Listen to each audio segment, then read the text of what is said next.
Hello and welcome to another in the Predictable Success series of audio podcasts in which we're speaking with outstanding leaders who have personally attained predictable success in their chosen field.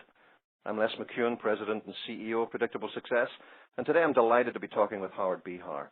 Howard is the former president of Starbucks and the author of a great book, It's Not About the Coffee, Leadership Principles from a Life at Starbucks. Howard's book and the principles he's developed over a long and highly successful career are hugely complementary to predictable success, and so I'm delighted to have him join us today. Welcome, Howard. Thank you, Les. It's great to have you here. Howard, most of us know you from the great work that you did at Starbucks over a long period of time, but tell us a little bit about your background, how you got to Starbucks, and what you learned about leadership and success on the way there. Well, I started in family businesses, and I came from a very entrepreneurial family. Father, all small businesses. Father had a small mom-and-pop grocery store, and brothers and brother-in-law had small furniture stores. And so I kind of grew up, in very entrepreneurial-type organizations. And I started working really when I was about 13 years old and learning firsthand what it took to make a small business work and how to lead a small business. And, over the years, I had great opportunities to learn from lots of people. And when I hit my early 20s, I decided to leave family business and kind of venture out on my own and see what I could do. And along the way, there were individuals that came into my life that taught me a lot of things. Sometimes things that I didn't ever want to do, and sometimes things that I wanted to copy. And one time in my life, I was working for a company called Grantry Furniture Rental, and I reported to a guy named Jim Jensen. And probably of all the people, he was the one that most changed my life, because he was the one that was constantly challenging me and setting examples of what leadership looked like. And so, he moved me in from being kind of unconscious competent in terms of leadership into being a conscious competent and making me want to strive to be better. Did you find the distinction between family business and not family business to be distinct, or were there similarities in both? Well, the similarities were that what it took to be financially successful. Those things don't change. Right. Of course, the differences are in family businesses that it is family, and it's you're not only working together, but then you're going home at night and eating at the same dinner table together and talking. Right. The conversation never ends about business. Yeah, it puts a little bit of discrete barrier about how you can deal with conflict as well, because as you say, you've got to go home and talk to those people when you're done. Exactly. And tell me a bit more about Jim. What did you learn? What most stands out that you learned from him? Well, Jim was an interesting guy and is an interesting guy. He was constantly searching himself, and trying to learn and trying to be better at what he was doing, at being a leader. And I had spent a lot of years in the home furnishings industry, and I thought that it was, that it was furniture that I loved. And one day, Jim came up to me and he asked a question that I'd never been asked before. And he said, "Well, Howard, what do you love more, people or furniture?"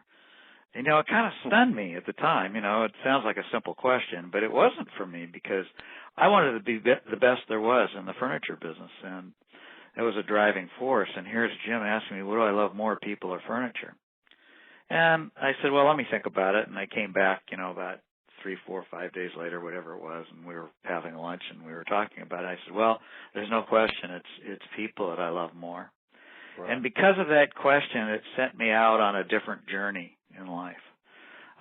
Did I still want to be good at furniture? Yeah, I did. But what became more important to me was to be great at people, starting with myself, and then learning about others, how to serve others, how to lead others, how to be part of teams, and how to make the people equation work with inside of organizations. Now, was that difficult for you, Howard? Prior to that insight, were you, until then, still a gregarious person? Did you like people, or did you have to struggle with that?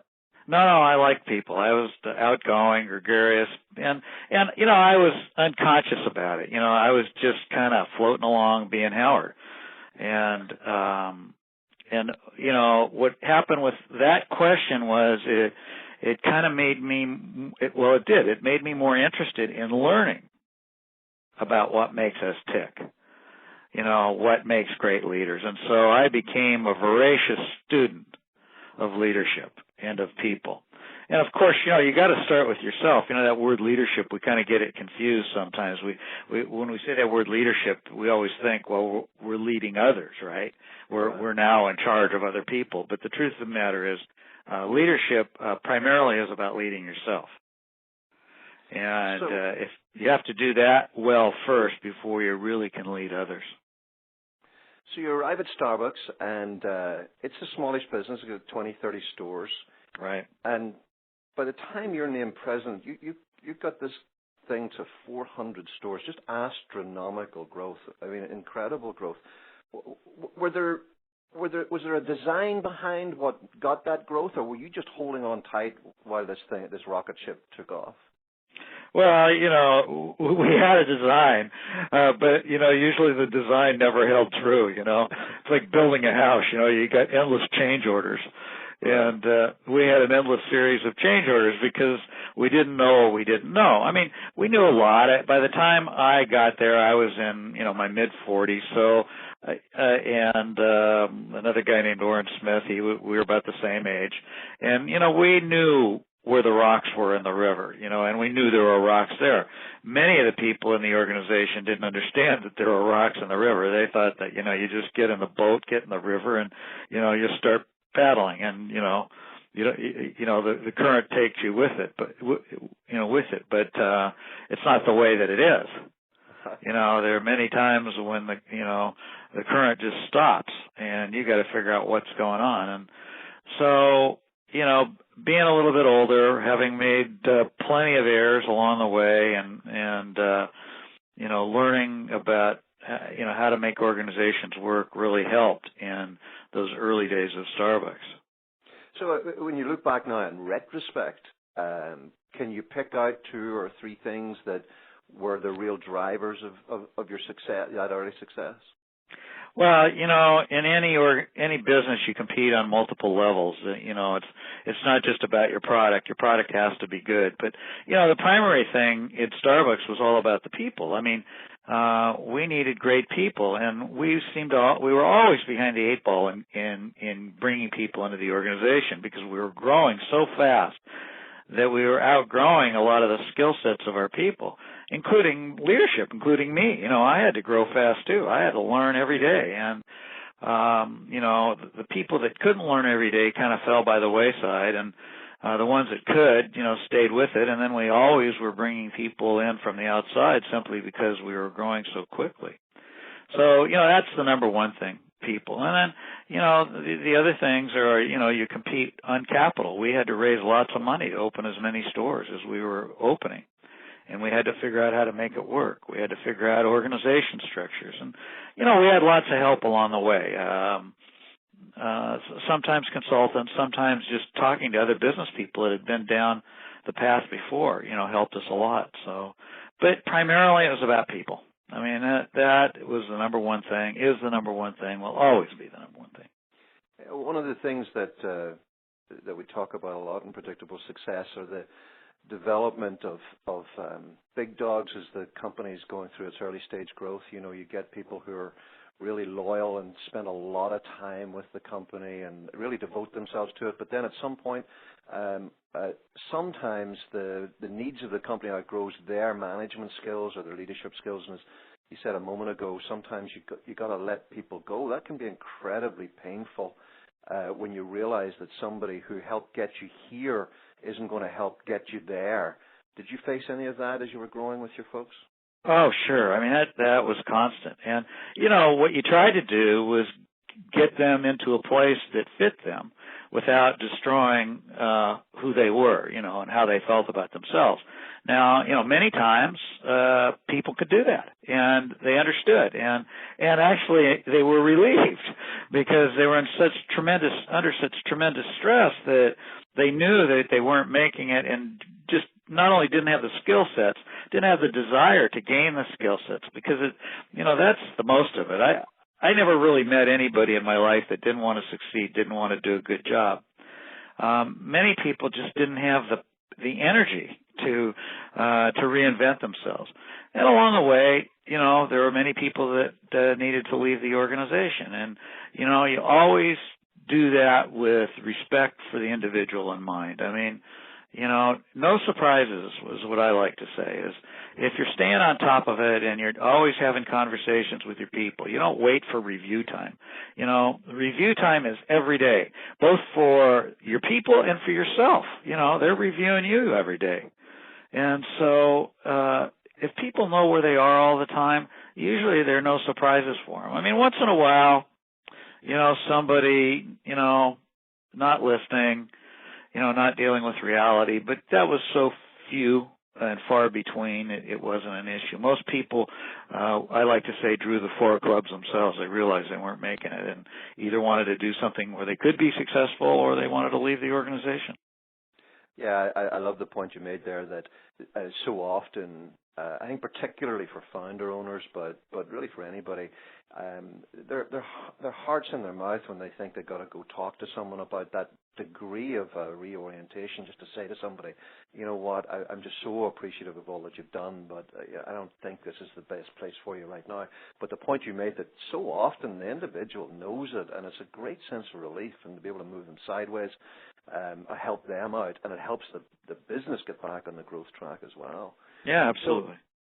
So, very often a fast-growing company that goes through the sort of early growth that you helped engineer in Starbucks hits a point where, all of the systems and processes that are needed to manage complexity begin to overwhelm the sense of entrepreneurial spirit. In predictable success, we call it whitewater, right. Where the business has been real fun. You're building the myths and legends, and you're just so flexible. You turn on a dime, and then someday you realize, you know what, we're really beginning to get a little arthritic here and creaky, and we're beginning to lose our innovative edge. What did you do? First of all, did you experience a phase like that at Starbucks, and what was that like for you? Yeah, it wasn't just one time. It was multiple times. And, we grew from being a little, small 28-store business to, today there's 15,000 stores. Trust me, you hit whitewater. You hit whitewater all the time. The difference is the longer you're there, the more you know that whitewater's coming. You may not know exactly where it is, but you're prepared for the fact that you're going to hit whitewater. And so you can kind of look out over the horizon a little bit and you say, something's coming. And that doesn't mean you don't hit the water. You do. It's just incredibly difficult not to. I mean, you're just going to. And but you feel comfortable in it. You know what I mean? Once you've hit whitewater a few times, you feel comfortable with the fact that you're going to get through it. Right. And we did all the time. I mean, when I started, there were 28 stores. When we hit about 100 stores, we hit whitewater because all of a sudden our people were saying, God, we're getting too big. We can't communicate with each other. So we had to develop better communication tools. How were we going to communicate? We hit about 200 stores. All of a sudden, we'd had a little mission statement, but people were starting to become disconnected with it and didn't understand it anymore. So we had to get together and talk about it and what we were going to do. And then, of course, processes and systems, particularly technology, computer systems. How could we just keep track of our sales and our inventory and all of those things? I mean, we never caught that. I don't think even today they've caught it exactly. I mean, we're much better at it today than we were, but it's everything. It's not one thing. It's people systems.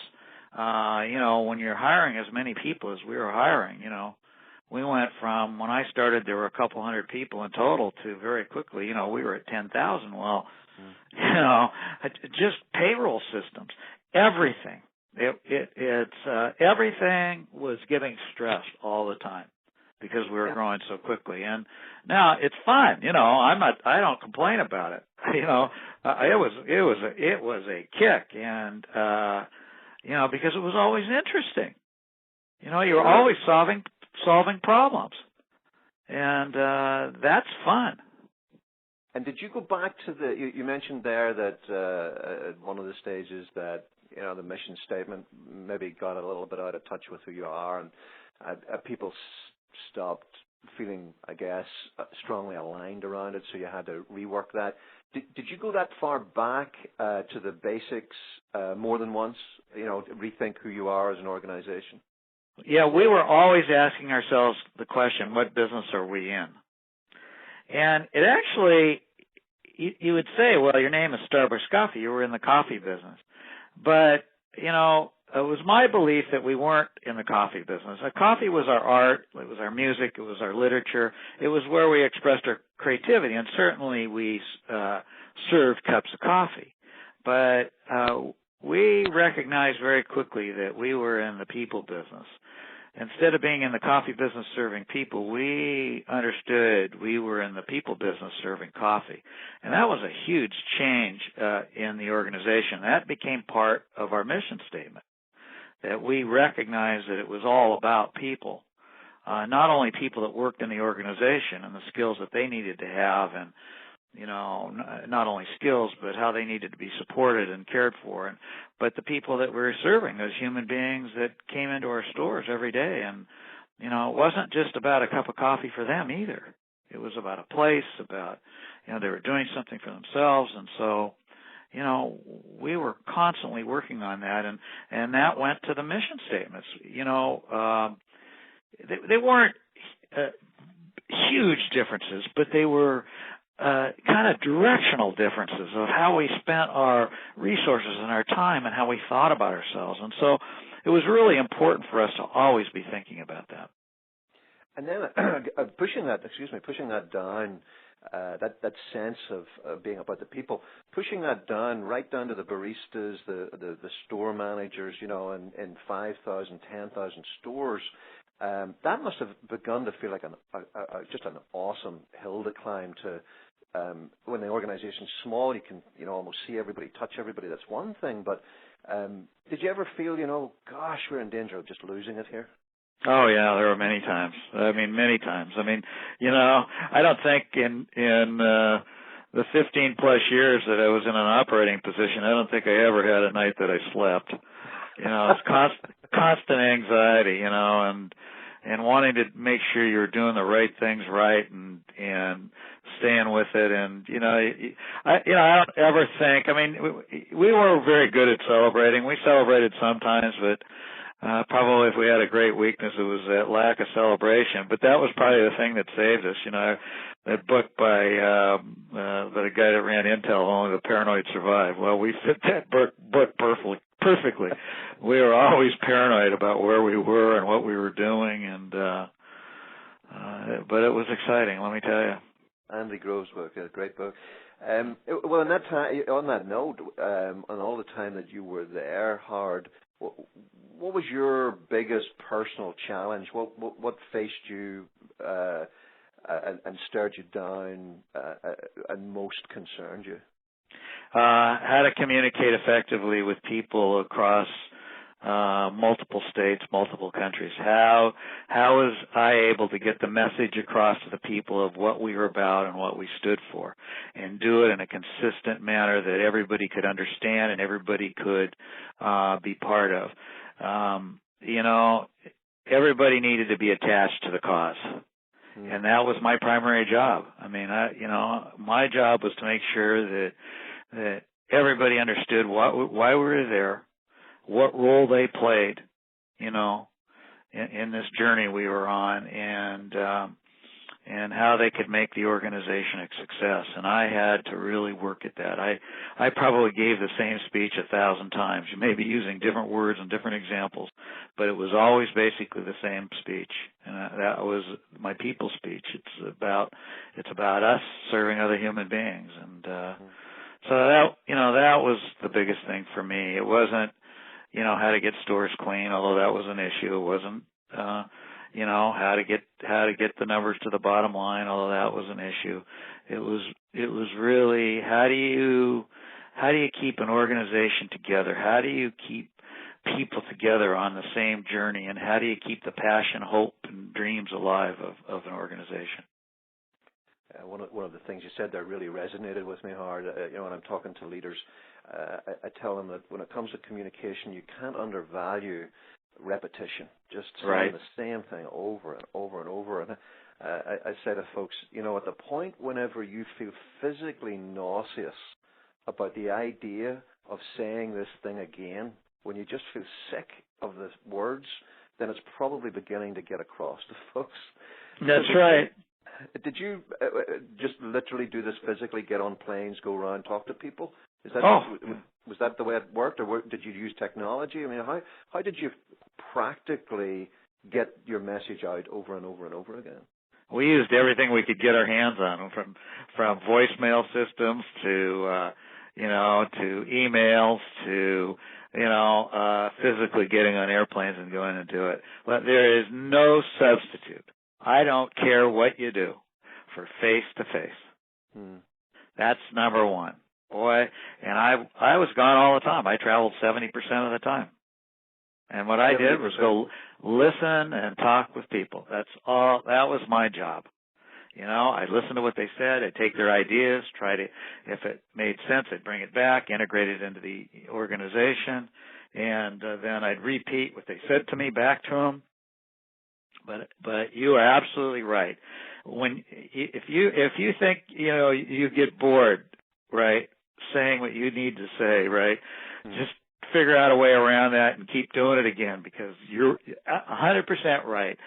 Leaders get bored much faster with their message than the people do, and you need to stay with it. And the people forget. We all forget. Right, and so yeah, I always tell people, hey, I don't have anything new to tell you, but I'm going to tell you again what I believe in. Well, in your book, which is a great book for the folks that are listening, it's called "It's Not About the Coffee: Leadership Principles from a Life at Starbucks." You can get it at Amazon and any good bookstore. Just a great book. I recommend it to any manager in any organization. One of the things that you talk about that really spoke to me is the whole issue of accountability. And you talk about it in a way that I paraphrased as being faithful to the truth. Right. Can you talk a bit more about that for us, Howard? Why did that become strong enough an issue for you to make it one of the 10 principles in your book? And when you think about people being accountable, what does that mean to you? Well, the title of it was "Only the Truth Sounds Like the Truth." And all too often we struggle with the truth. And because the truth is not always easy to come by. You have to dig down, and you have to dig into the earth and search it out. And when you find it, you have to be willing to deal with it. And you have to be willing to communicate authentically and transparently to your people about, what you see. And you have to listen to them. And the truth becomes a two-way street, so to speak. And all too often, people don't want to do that. They want to avoid pain. We all want to avoid pain. It's, I'm the same as anybody else, I remember when that little quote came to me. I was dealing with an issue of where it was a company that I was leading that we were going to have to go through layoffs. And this was before the advent of computers. We had word processors, and my administrative assistant had typed up the layoff list, and unfortunately, the head of human resources had left it on top of the copy machine. And that night, somebody saw it and got a hold of it, and of course, the drums beat. And I had just become president of this company about 3 months before that, and I thought, oh God, how am I going to deal with this? And I was scared to death, and I called my leadership team together early the next morning, and I said, what do we do? And we had the usual suspect answers. Well, just tell them it's not really, we're really not going to do that. We're just thinking about it. And I kept being uncomfortable with that. And then my administrative assistant, a woman named Lori Christmas, said to me, she just looked at me. She just kind of poked at me in my shoulder. And she said, Howard, only the truth sounds like the truth. And I said, Lori, you're right. And we called a company meeting. I laid it all out. I said, here's what we know, right? Here's what we don't know, and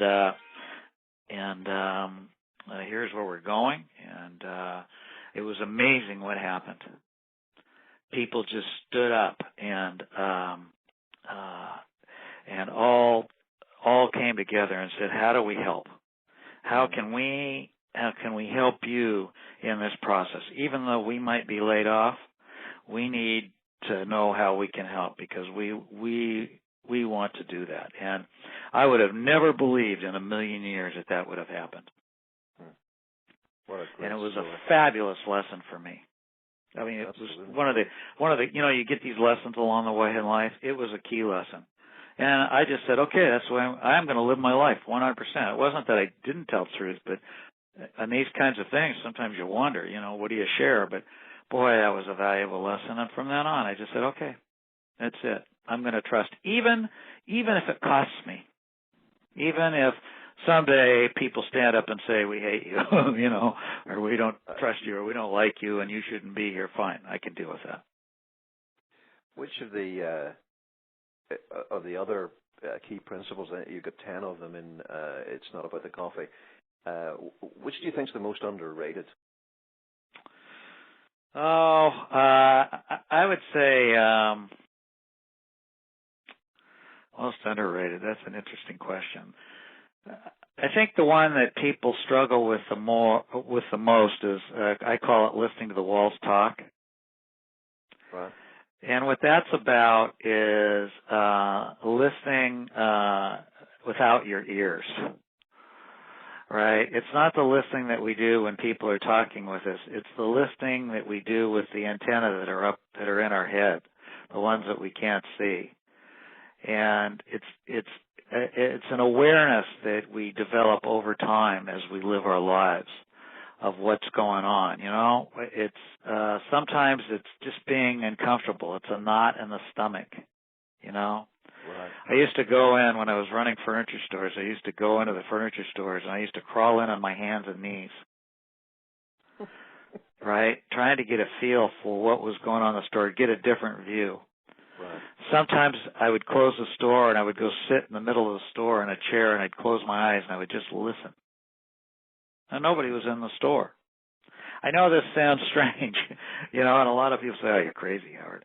But, I challenge you. Sometimes when you're going to a friend's house and they say, can I get you a drink? Say, yeah, I'll have a drink. Just go sit in their living room and close your eyes while they're not there. And you can kind of feel what's going on in the house. And right. I used to get so good at it, walking into stores, right? I could feel what was going on in the store. Like if there was underlying tension or... Yeah, if there was underlying tension or something. And it's strange, but it's what I call listening to the walls talk, It's like developing a presence and just being in the now. And of course, it sounds almost too obvious to mention, but you can't do that if you think you can be a leader or a manager by just sitting in your office. That's right. You have to be out there. Great stuff. Howard, just in closing, tell us a little bit about what life is like for you now. What are the challenges and goals that you have, if I can call it post-Starbucks? I have a fantastic life. I get to do all the wonderful things I want to do. I spend a lot of time lecturing and speaking around the world about what I believe in, and that leadership is about first leading yourself and maybe then leading others, and that we need to lead in a humanistic way. So I get to do that, and I've been doing some teaching at universities. I had a great opportunity last year to be the leadership chair at the University of Washington School of Business, so I enjoyed that. I do a lot of coaching and mentoring, and particularly with Starbucks people along the way. So, I get lots of gifts. I'm still serving on a number of boards, both nonprofit and for-profit boards. And the number one job that I love is being a grandpa to 5 wonderful little grandchildren. So, oh, that's wonderful. That's excellent. You're feeling fulfilled in every front then. I do feel fulfilled. It wasn't easy making the transition from, getting that feedback every day to, you don't get the same feedback when you're not out in the day-to-day activity of running a business, but you learn to be comfortable with it and believe that the work that you do has meaning. Well, thank you so much for being so generous with your time with us, Howard. We really appreciate it. And for everybody that's listening, I know that you'll have got quite a few nuggets from our discussion, and pay it forward. Hop on Amazon.com, get a copy of It's Not About the Coffee. It's a great, great book. And Howard, thank you so much, and very best wishes for the future. Thanks, Les, for having me.